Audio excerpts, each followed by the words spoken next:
ಪೂರ್ಣಂ ಜಗತ್ ಪ್ರಾಣಾನ್ ಸಂಸ್ಕೃತಂ ಸಂಸ್ಕೃತಿಂ ಗುರುಂ ಕೃಷಿಕಂ ಸೈನಿಕಂ ಗಾಂಚ ವಂದೇ ಭಾರತ ಮಾತರಂ.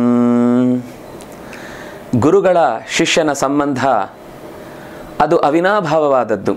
ಅದರಲ್ಲಿ ಎಷ್ಟು ನಾವು ದೂರಕ್ಕೆ ಸೆಳೀತಾ ಹೋಗ್ತೇವೋ ಅಷ್ಟು ವಿದ್ಯೆಯ ಸಂಬಂಧವೂ ಕೂಡ ತೆಳುವಾಗ್ತಾ ಬರುತ್ತೆ. ಯಾವಾಗಲೂ ಎರಡು ಕಟ್ಟಿಗೆಗಳು ಪರಸ್ಪರ ಹತ್ತಿರದಲ್ಲಿದ್ದು ಘರ್ಷಿಸಿದಾಗಲೇ ಅಲ್ಲಿಂದ ಕಿಡಿಯು ಅದು ಜ್ವಾಲಾ ರೂಪದಲ್ಲಿ ಬೆಳಗಲಿಕ್ಕೆ ಸಾಧ್ಯ ಇದೆ. ಅದನ್ನೇ ಆಚಾರ್ಯ ಪೂರ್ವರೂಪಂ ಅಂತೇವಾಸಿ ಉತ್ತರ ರೂಪಂ, ಅವರಿಬ್ಬರು ಅರಣಿ ಅಂತ ಹೇಳುತ್ತಾರೆ. ಅಂತಹ ಶಕ್ತಿಯೊಂದನ್ನು ಗುರುವಿನ ಶಿಷ್ಯನ ಸಂಬಂಧದಲ್ಲಿ ಹಿಂದಿನವರು ಕಂಡದ್ದು, ಅದರಿಂದ ಫಲವನ್ನು ಅನೇಕ ದೊಡ್ಡವರ ಬದುಕಿನಲ್ಲಿ ನಾವು ಕಂಡದ್ದು ನಮಗೆ ಪಾಠ. ಧೌಮ್ಯ ಋಷಿಗಳ ಆಶ್ರಮದಲ್ಲಿ ಇನ್ನೊಬ್ಬ ಇದ್ದ ಹುಡುಗ ಬೈದ ಅಂತ, ಅವನ ಹೆಸರೇ ಬೈದ ಅಂತ. ಯಾರಿಗೂ ಬೈತಾ ಇರಲಿಲ್ಲ, ಮಾತ್ರ ತುಂಬ ಪಾಪದ ಹುಡುಗ. ಏನು ಕೆಲಸ ಹೇಳಿದ್ರು ತಲೆ ತಗ್ಗಿಸಿ ಮಾಡ್ತಾ ಇದ್ದ. ತಲೆ ತಗ್ಗಿಸಿ ಮಾಡುವುದು ಅಂದರೆ ಅವರು ಸಾಕು ಅಂತ ಹೇಳುವ ತನಕ ಅದನ್ನು ನಿರಂತರ ಮುಂದುವರಿಸ್ತಾ ಇದ್ದ.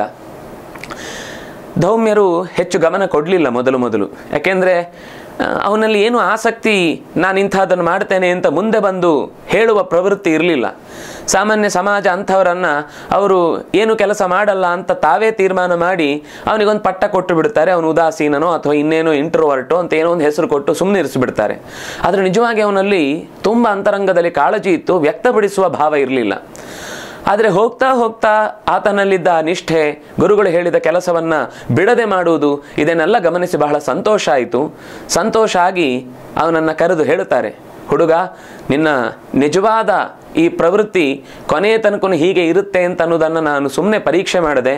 ಯಾವ ಕೆಲಸಕ್ಕೂ ನೀನು ಒಂದು ದಿವಸ ಮುಖ ಸಿಂಡರಿಸಿಕೊಳ್ಳದೆ, ಹಣೆಯ ಮೇಲೆ ಒಂದು ಗೆರೆಯನ್ನು ಮೂಡಿಸಿಕೊಳ್ಳದೆ, ಅಥವಾ ಬಾಯಲ್ಲಿ ಒಂದು ಸಣ್ಣ ಇಂಥ ಕೆಲಸ ನನಗೆ ಈಗ ಹೇಳಿಬಿಟ್ರಲ್ವಾ ಅಂತನ್ನುವ ಆ ಪ್ರವೃತ್ತಿಯನ್ನೂ ತೋರದೆ ನೀನು ಮಾಡಿದ್ದು ನನಗೆ ಬಹಳ ಸಂತೋಷ ಕೊಟ್ಟಿದೆ ಅಂತ ಹೇಳಿ, ನಿನಗೆ ಬದುಕಿನುದ್ದಕ್ಕೂ ಈ ಶಿಕ್ಷಣವನ್ನು ಮುಂದುವರಿಸುವಂತಹ ಜವಾಬ್ದಾರಿ ನಾನು ಕೊಡ್ತೇನೆ, ಅಂತಹ ಒಳ್ಳೆಯ ಗುರುತ್ವ ಶಕ್ತಿ ನಿನಗಿದೆ ಅಂತ ಅನುಗ್ರಹಿಸಿ ಕಳಿಸ್ತಾನೆ. ಹಾಗೆ ಹೊರಟು ಹೋದಂತಹ ಬೈದ, ಅದು ವೇದ ಅನ್ನುವ ಶಬ್ದ, ಅವರ ತಂದೆಯ ಹೆಸರು ವೇದ ಅಂತ. ವೇದನ ಮಗ ವೈದ ಆಗುತ್ತೆ. ಅದು ಈ ಕೆಲವು ಪ್ರಾಂತ್ಯದ ಜನರ ಭಾಷೆಯಲ್ಲಿ ವಕಾರ ಬಕಾರ ಆಗೋದನ್ನು ನಾವು ನೋಡ್ತೇವೆ. ನಾವು ತತ್ಸಮ ತದ್ಭವ ಶಬ್ದ ಹೇಳುವಾಗಲೂ ವನ ಬನ ಆಗ್ತದೆ.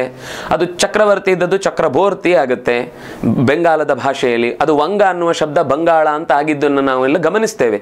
ಅಂಥದ್ದು ಆ ರೀಜನಲ್ ಭಾಷೆಗಳ ಎಫೆಕ್ಟ್ ಅನ್ನೋದು ಹೆಸರುಗಳಲ್ಲಿ ಶಬ್ದಗಳಲ್ಲಿ ಬರುವುದನ್ನು ನಾವು ಅಲ್ಲಲ್ಲಿ ಮಹಾಭಾರತದಲ್ಲಿ ಕಾಣ್ತೇವೆ. ಅಂದರೆ ಆ ಪ್ರದೇಶದ ವ್ಯಕ್ತಿಗಳ ಭಾಷೆಯನ್ನು ವ್ಯಕ್ತಪಡಿಸುವಾಗ ಅದೇ ಥರದ ಶಬ್ದಗಳನ್ನು ನಾವು ಭಾರತದಲ್ಲಿ ಕಾಣ್ತೇವೆ. ಹಾಗೆ ಬೈದ ಒಂದು ಚೆನ್ನಾಗಿರುವ ಗುರುಕುಲವನ್ನು ತೆರೆದವನೇ ಅನೇಕ ಶಿಷ್ಯರು ಅವನಿಗೆ ಹುಡುಕಿಕೊಂಡು ಬಂದರು. ಗುರುಕುಲಕ್ಕೆ ಬರುವುದು ಅಂತಂದರೆ ಈಗ ನಮ್ಮ ಗಮನ ಏನು ಅಂದರೆ, ಲಕ್ಷ ಕೊಡ್ತೇವೆ ಅಂದರೆ ನಮ್ಮ ಮಕ್ಕಳಿಗೆ ಲಕ್ಷ ಕೊಡ್ತಾರೆ ಅಂತ ನಾವು ಅಂದ್ಕೊಂಡಿದ್ದೇವೆ. ಆದರೆ ವಸ್ತುತಃ ಇರುವುದು ಮಕ್ಕಳಿಗೆ ಮುಂದಿನದ್ದೇನು ಬೇಕು, ಅಥವಾ ನಾವು ಈಗ ಕಲಿಯುವಂತಹ ಸ್ಥಿತಿಯಲ್ಲಿ ಅವರು ಮುಂದೆ ದೇಶಕ್ಕೆ ಒಳ್ಳೆಯ ಪ್ರಜೆಗಳಾಗಬೇಕು ಅನ್ನುವ ಎಚ್ಚರ ಇಲ್ಲದೆ ಕೇವಲ ನಮ್ಮ ಮನೆ ದೊಡ್ಡದಾಗಬೇಕು ಅಥವಾ ಸಂಪತ್ತು ಜಾಸ್ತಿ ಆಗಬೇಕು, ಈಸಿ ಮನಿ, ಫಾಸ್ಟ್ ಮನಿ, ಬಿಗ್ ಮನಿ ಅನ್ನುವ ಕಲ್ಪನೆಯನ್ನೇ ಇವತ್ತು ಎಕಾನಮಿ ಅಂತ ಅಂದ್ಕೊಂಡು ನಾವು ಮಕ್ಕಳಿಗೆ ಪಾಠ ಮಾಡುವ ಶಿಕ್ಷಣದ ದೊಡ್ಡ ವ್ಯವಹಾರವನ್ನು ನೋಡ್ತಾ ಇದ್ದೇವೆ. ಆದರೆ ನಿಜವಾಗಿ ಶಿಕ್ಷಣ ಏನು ಬೇಕು ಅನ್ನೋದನ್ನು ಬೈದ ಬಹಳ ಚೆನ್ನಾಗಿ ಅರ್ಥ ಮಾಡ್ಕೊಂಡಿದ್ದ. ಆದರೆ ಅವನಲ್ಲಿ ಒಂದು ಕನ್ಸರ್ನ್ ತನ್ನ ಗುರುಗಳ ಪರಂಪರೆಯಿಂದ ಸ್ವಲ್ಪ ಬದಲಾಗಿತ್ತು. ಯಾಕೆಂದರೆ ಅದು ಇನ್ನೂ ಒಂದು ಸೈನ್ ನಮಗೆ. ಹೋಗ್ತಾ ಹೋಗ್ತಾ ಹೋಗ್ತಾ ವಿದ್ಯಾರ್ಥಿಗಳಲ್ಲಿ ಮೊದಲು ಇದ್ದ ತಾಳ್ಮೆ ಇರುವುದಿಲ್ಲ ಅನ್ನೋದನ್ನು ಈ ಕತೆ ಹೇಳುತ್ತೆ. ಅವನು ಓದುವಾಗ ಎಷ್ಟೇ ಕಷ್ಟ ಆದರೂ ಕೂಡ ಯಾರೂ ಕೂಡ ಗುರುಕುಲದಲ್ಲಿ ಗುರುಗಳ ವಿರುದ್ಧವಾಗಿ ಮಾತಾಡ್ತಾ ಇರಲಿಲ್ಲ. ಆದರೆ ಅವನು ಯಾವಾಗ ನೆಕ್ಸ್ಟ್ ಜನರೇಷನ್ನಲ್ಲಿ ತನ್ನ ಗುರುಕುಲವನ್ನು ನಡೆಸಲಿಕ್ಕೆ ಹೋದ್ನೋ ಆಗ ಅವನಿಗೆ ಕೆಲವು ಸಮಸ್ಯೆಗಳು ಶುರುವಾಯಿತು ಅನ್ನೋದನ್ನು ಅವನು ತೋರಿಸುವ ನೆಪದಲ್ಲಿ ಅಷ್ಟು ಒತ್ತಾಯಪೂರ್ವಕವಾಗಿ ಅವರಿಗೆ ಕೆಲಸಗಳನ್ನು ಹೇಳ್ತಿರ್ಲಿಲ್ಲ. ಆ ಕೆಲಸವನ್ನು ಕಮ್ಮಿ ಮಾಡ್ದ. ಮಕ್ಕಳಿಗೆ ಓದುವ ಕಡೆ ಗಮನ ಕೊಡಬೇಕು ಅನ್ನುವ ದೃಷ್ಟಿಯಿಂದ ಪಾಠದ ಕಡೆಗೆ ಗಮನ ಹೋಯಿತು. ಅವನ ಅಧ್ಯಯನದ ಜೊತೆಗೆ ಬಿದ್ದ ಫೀಲ್ಡ್ ವರ್ಕಿನ ಕೆಲಸಗಳು ಕಮ್ಮಿ ಆಗ್ತಾ ಬಂದವು ಅನ್ನೋದನ್ನು ಹೇಳ್ತಾರೆ. ಬೈದ ಸ್ವಲ್ಪ ಲಿಬರಲ್ ಆಗಿ ಶಿಷ್ಯರಿಗೆ ಹೆಚ್ಚು ಕೆಲಸಗಳನ್ನು ಹೇಳುತ್ತಿರಲಿಲ್ಲ. ಹಾಗೆ ಹೇಳದೆ ಶಿಷ್ಯರಿಗೆ ಪಾಠದ ವಿಷಯದಲ್ಲಿ ಹೆಚ್ಚು ಗಮನ ಕೊಡ್ತಾ ಅದನ್ನೇ ಹೆಚ್ಚು ಆವರ್ತನೆಗೊಳಿಸಿ ಅವರನ್ನು ತಯಾರು ಮಾಡ್ತಾ ಇದ್ದ. ಹಾಗೆ ತಯಾರು ಮಾಡ್ತಾ ಇದ್ದದರಲ್ಲಿ ಒಬ್ಬ ಹುಡುಗ ಉದಂಕ ಅಂತ ಅವನ ಹೆಸರು. ಆ ಉದಂಕ ಗುರುಗಳು ಏನೇ ಹೇಳಿದ್ರು ಅದನ್ನು ಬಹಳ ಚೆನ್ನಾಗಿ ನಡೆಸ್ಕೊಂಡು ಬರ್ತಿದ್ದ. ಇನ್ನು ಅದು ಪೂರ್ತಿ ನಾವು ಇವತ್ತು ನೋಡ್ತೇವೆ. ಒಂದು 4-5 ವರ್ಷಗಳ ಹಿಂದಿನ ವಿದ್ಯಾರ್ಥಿಗಳು ಬರುವ ಕಾಲೇಜಿನ ಶಾಲೆಯ ವಿದ್ಯಾರ್ಥಿಗಳಲ್ಲಿ ಇದ್ದ ಗುರುಗಳು ಬರ್ತಾ ಇದ್ದಾರೆ ಅಂದರೆ ಪಕ್ಕ ಕೈ ಕಟ್ಟಿ ನಿಲ್ತಿದ್ರು. ಈಗ ಅವ್ರ ಎದುರುಗಡೆ ಬರುವಾಗ ಗುರುಗಳಿಗೆ ಆಶೀರ್ವಾದ ಮಾಡುವ, ಕೈ ಎತ್ತುವ, ಹಾಯ್ ಬಾಯಿಗಳನ್ನು ಹೇಳಿಕೊಂಡು ಅವರಿಗೆ ಎದುರುಗಡೆ ಅಕಸ್ಮಾತ್ ಅವರು ಸ್ವಲ್ಪ ಸಹಜವಾಗಿ ಸಮಾಧಾನದವರಾಗಿದ್ದರೆ ಮೈಗೆ ಹೊಡೆದುಕೊಂಡು ಹೋದರೂ ಕೂಡ ಗುರುಗಳಿಗೆ ಹೊಡ್ಕೊಂಡು ಹೋದೆವು ಅನ್ನುವ ಎಚ್ಚರವೇ ಇಲ್ಲದೆ ಹುಡುಗರು ಓಡಾಡ್ತಾ ಇರ್ತಾರೆ. ಇನ್ನು ಕೈ ಕೆಳಗೆ ನಾವು ತಲೆ ತಗ್ಗಿಸಿ ಹೋಗಬೇಕು ಅಂತ ಕೈಗೆ ಕೊಟ್ಟ ಯಂತ್ರ ಸಾಧನವನ್ನೇ ಪ್ರಪಂಚ ಅಂತ ಅಂದುಕೊಂಡು ಬದುಕುವ ಮಂದಿಗೆ ಎದುರುಗಡೆ ಯಾರು ಹೋದರೂ ಗೊತ್ತಾಗಲ್ಲ, ಬಂದರೂ ಗೊತ್ತಾಗಲ್ಲ.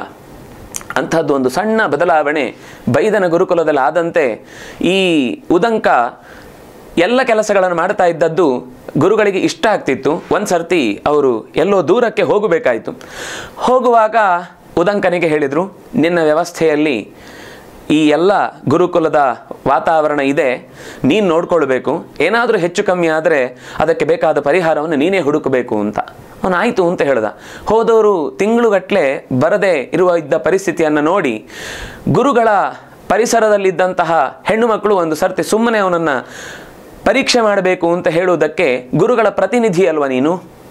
ಹೌದು, ಗುರುಗಳು ಮಾಡುವಂತಹ ಯಾಗಕ್ಕೆ ಬೇಕಾದ ಸಿದ್ಧತೆಯನ್ನು ಅವನೇ ಮುಖ್ಯ ಹೋತೃವಾಗಿ ಮಾಡುತ್ತಿದ್ದ. ಅದೇ ರೀತಿ ನೀನು ಗುರುಗಳ ಹೆಂಡತಿಯಲ್ಲೂ ಕೂಡ ಈ ಕಾಲಕ್ಕೆ ಬಂದ ಋತುವನ್ನು ವ್ಯರ್ಥಗೊಳಿಸದ ರೀತಿಯಲ್ಲಿ ಸಂತತಿ ಪಡೆಯುವುದಕ್ಕೆ ಬೇಕಾದ ಕೆಲಸ ಮಾಡಬೇಕು, ನೀನು ಪ್ರತಿನಿಧಿ ಅಲ್ವಾ ಅಂತ. ಆಗ ಇದೊಂದು ಪರೀಕ್ಷೆ, ಬಹಳ ಗಹನವಾದ ಪರೀಕ್ಷೆಯಾಗಿತ್ತು. ಉದಂಕ ನಿರಾಕರಿಸಿದ. ಪ್ರತಿನಿಧಿ ಯಾವತ್ತಿದ್ದು ಪ್ರತಿನಿಧಿ ಆಗ್ತಾನೆ ಹೊರತು ಎಲ್ಲ ಅಧಿಕಾರಗಳನ್ನು ಪಡೆಯುವುದಿಲ್ಲ. ಯಾವುದು ವ್ಯವಸ್ಥೆ ಮುಂದೆ ಹೋಗಲಿಕ್ಕೆ ತೊಂದರೆಯಾಗುತ್ತೋ ಅಂಥದ್ರಲ್ಲಿ ಮಾತ್ರ ನನ್ನ ಜವಾಬ್ದಾರಿ ಇರುತ್ತೆ ಹೊರತು ಅವರ ವೈಯಕ್ತಿಕವಾದ ಬದುಕಿನಲ್ಲಿ ನನಗೆ ಯಾವ ಪಾಲು ಇಲ್ಲ, ನಾನು ಯಾವ ರೀತಿಯಾದ ಅಧಿಕಾರವನ್ನು ಚಲಾಯಿಸುವಂತೆ ಇಲ್ಲ ಅಂತ ದೃಢವಾಗಿ ಹೇಳಿದಾಗ ಆ ಹೆಣ್ಣುಮಕ್ಕಳೆಲ್ಲ ಗಾಬರಿ ಬೀಳುತ್ತಾರೆ ಅವನ ಕೋಪ ನೋಡಿ. ಕೊನೆಗೆ ಬೈದ ಋಷಿಗಳು ವಾಪಸ್ಸು ಬಂದಾಗ ಈ ನಡೆದ ಘಟನೆಯನ್ನು ಹೇಳುತ್ತಾರೆ. ತುಂಬ ಸಂತೋಷ ಆಗುತ್ತೆ. ಬೈದ ಹೇಳುತ್ತಾನೆ, ನಿಜವಾಗ್ಲೂ ನಿನ್ನ ಮನಸ್ಸಿನಲ್ಲಿ ನಿನ್ನ ಒಳಗೆ ಕಾಮವನ್ನೂ ಗೆಲ್ಲುವಂತಹ ಶಕ್ತಿ ನಿಜವಾಗಿ ಬಂದಿದೆ ಅಂತಂದ ಮೇಲೆ ನಿನ್ನ ವಿದ್ಯಾಭ್ಯಾಸ ಒಂದು ಅರ್ಥದಲ್ಲಿ ಮುಗಿದಿದೆ ಅಂತ ಅರ್ಥ. ಹಾಗಾಗಿ ನಿನಗೆ ಇನ್ನು ಹೊರಡುವಂತಹ ಅನುಕೂಲತೆಯನ್ನು ನಾನು ಮಾಡಿಕೊಡ್ತೇನೆ, ಸಮಾವರ್ತನೆ ಮಾಡುವ ವ್ಯವಸ್ಥೆ ಆಗುತ್ತೆ ಅಂತ. ಸಮಾವರ್ತನೆ ಸ್ನಾತಕ ಅಂತಂದರೆ ಗುರುಗಳು ಹೊರಡುವ ದಿವಸ ಅವನನ್ನು ವಿಶೇಷವಾಗಿ ಅನುಗ್ರಹಿಸಿ ಕಳಿಸುವಂಥದ್ದು. ಅದನ್ನು ಮಾಡುವುದು ಅಂತ ಇವತ್ತು ನಾವು ಸ್ನಾತಕ ಅಂತಂದರೆ ಗುರುಗಳು ಆಗ ತಲೆ ಮೇಲೆ ಕೈ ಇಟ್ಟು ಅನುಗ್ರಹಿಸಿದರೆ ಇವತ್ತು ನಾವು ನಿಮಗೆ ಹಾಕಿದ್ದು ಇನ್ನೂ ದೊಡ್ಡ ದೊಡ್ಡ ಟೊಪ್ಪಿ ಹಾಕೊಳ್ಳಿಕ್ಕಿದೆ ಅಂತ ನಾವು ಟೊಪ್ಪಿ ಹಾಕಿ ಕಳಿಸ್ತೇವೆ ಕಾನ್ವೊಕೇಶನ್ ಹೆಸರಿನಲ್ಲಿ. ಆದರೆ ಆ ಕಾಲದಲ್ಲಿ ಇದ್ದದ್ದು ಅವನಿಗೊಂದು ಅಧಿಕಾರ. ಅಲ್ಲಿಯ ತನಕ ಅವನು ಯಾವತ್ತೂ ಕೂಡ ನಾವು ಇವತ್ತೇನು ಅಂದರೆ ಕಲಿತ ಮರುದಿವಸ ಅಧ್ಯಾಪಕ ಆಗ್ತಾನೆ, ಕಲಿತ ಮರುದಿವಸವೇ ಟ್ರೈನರ್ ಆಗ್ತಾನೆ. ಆಗ ಹಾಗಲ್ಲ. ಅದನ್ನು ಪತಂಜಲಿ ಬಹಳ ಚೆನ್ನಾಗಿ ಹೇಳ್ತಾನೆ, ಅದ್ಯತ್ವೇ ತ್ವರಿತಮಧೀತ್ಯ ಪ್ರವಕ್ತಾರೋ ಭವಂತಿ ಅಂತ. ಕಲಿತ ತಕ್ಷಣವೇ ಅಧ್ಯಾಪಕ ಆಗುವುದು ಅಷ್ಟು ಸುಲಭದ ಮಾತಲ್ಲ ಅದು. ಯಾಕೆಂದರೆ ಹೇಳಿಕೊಡುವ ರೀತಿಯೇ ಬೇರೆ, ಕಲಿಯುವ ರೀತಿಯೇ ಬೇರೆ. ಕಲಿಯುವಾಗ ನಮಗೆ ಬೇಕಾದ ವಿಷಯ ಕಲ್ತಿರ್ತೇವೆ, ಆದರೆ ಹೇಳಲಿಕ್ಕೆ ಹೊರಟಾಗ ಅದರಲ್ಲಿ ಕ್ಲಾರಿಟಿ ಇಲ್ಲದೆ ಇದ್ದಾಗ ಮಕ್ಕಳ ಇಡೀ ಭವಿಷ್ಯ ನಾಶ ಆಗುತ್ತೆ. ಶಿಕ್ಷಣದ ವಿಷಯದಲ್ಲಿ ಯಾವತ್ತೂ ಕೂಡ ನಾವು ಕಾಂಪ್ರಮೈಸ್ ಆಗುವುದು ಅನ್ನುವುದು ದೇಶದ ದೊಡ್ಡ ಅನರ್ಥಕ್ಕೆ ಕಾರಣ ಆಗುತ್ತೆ. ಇವತ್ತು ಅಂಥ ಎಲ್ಲಿಯಾದರೂ ಬೇರೆ ಬೇರೆ ಥರದ ಅನರ್ಥಗಳನ್ನು ನಾವು ನೋಡ್ತಾ ಇದ್ದೇವೆ ಅಂದರೆ ಅದಕ್ಕೆ ಕಾರಣ ರಕ್ಷಣೆ ಮತ್ತು ಶಿಕ್ಷಣ, ಈ ಎರಡು ವಿಷಯದಲ್ಲಿ ಯಾವತ್ತೂ ಕಾಂಪ್ರಮೈಸ್ ಇರಬಾರ್ದು. ಹಾಗಾಗಿ ಹುಡುಗನಿಗೆ ನೀನು ಚೆನ್ನಾಗಿ ಇದನ್ನು ಗುರುಕುಲದಲ್ಲಿ ಏನೇ ಅಭ್ಯಾಸ ಮಾಡಿದ್ದೀಯೋ ಅದನ್ನು ಮತ್ತಷ್ಟು ಸ್ವಲ್ಪ ದಿವಸ ಅಭ್ಯಾಸ ಮಾಡಿ ಆಮೇಲೆ ನೀನು ಕೂಡ ಶಿಕ್ಷಣ ಕೊಡಲಿಕ್ಕೆ ಬೇಕಾದ ಅಧ್ಯಾಪಕ ಶಿಕ್ಷಕನಾಗಿ ಮುಂದುವರಿಬಹುದು ಅಂತ ಅಪ್ಪಣೆ ಕೊಟ್ಟ ಮೇಲೇ ಅವನು ಶಿಕ್ಷಕ ಆಗಬಹುದಿತ್ತು.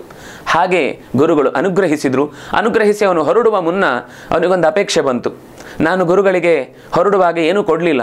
ಹಿಂದೆ ಸಹಜವಾಗಿ ಚೆನ್ನಾಗಿ ಮೈ ಬಗ್ಗಿಸಿ ದುಡಿದು ಬೆವರು ಸುರಿಸಿ ಮಾಡಿದ ಕೆಲಸವೇ ಗುರುಗಳಿಗೆ ದಕ್ಷಿಣೆ.